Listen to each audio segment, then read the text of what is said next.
Hello, and welcome to Curate, the show where we at 2930 find our favorite things on the internet and present them to you. Before we begin, I want to thank our sponsor, that guy. Be sure to mention the store.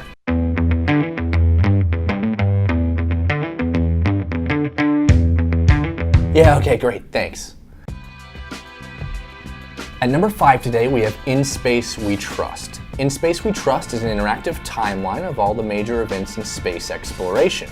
You control a young child traversing the timeline and learning all sorts of nifty things, such as in 1961 when Yuri Gagarin was the first man in space, or in 1969 when the Apollo 11 mission touched down on the moon.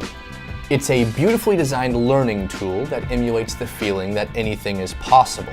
Head on over to inspacewetrust.org/ENG. That last part's important unless you speak Russian. At number 4, we have the Matboard. The Matboard is basically Pinterest for creatives. Now, some of you may already know about this, but I find that I'm constantly surprised by the amount of people that don't. Whether you're looking for inspiration for a new poster, commercial, or even just want to see some cool stuff, you can find it on the Matboard. I'm a big fan of the alternate posters for classic movies. For instance, check out this one for Dirty Harry. If you're tired of staring at a blank white canvas, head on over to matboard.com and get inspired.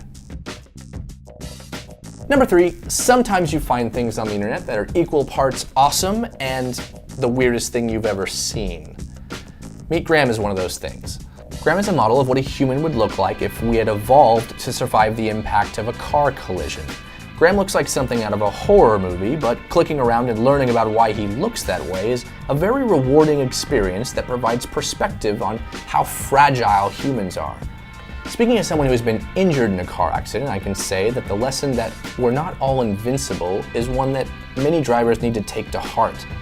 To learn more about Graham, go ahead and head over to meetgraham.co.au. At number 2 this week, we have Addressable.io. Now, I don't know if you're like me, but I can barely keep track of what I had for breakfast this morning, let alone important financial documents and things necessary for an address change. Addressable is designed to help you keep track of that problem. It lets you input things in categories such as financials, insurance, periodicals, or even custom address changes you make yourself, and lets you collect them all in one easy place. You can also add a link to the proper address change forms, making the whole process much easier and simpler. If you're planning on moving anytime soon, or even if you're not, go ahead and check out Addressable.io. Number 1, it's Old NYC. What is that, you ask? A collection of over 80,000 photographs of New York City from 1870 to 1970, mapped out by location? Well, yeah. It's an interesting way to feel like a time traveler, and for many of us, a way to feel like a part of the rich history of one of the greatest cities in the world. Head over to oldnyc.org and find out what you can discover. That's it for this week's episode of Curate. If you have anything that you'd like to see on the show, go ahead and leave it in a comment and we may include it. Thanks for watching, guys. See you next week.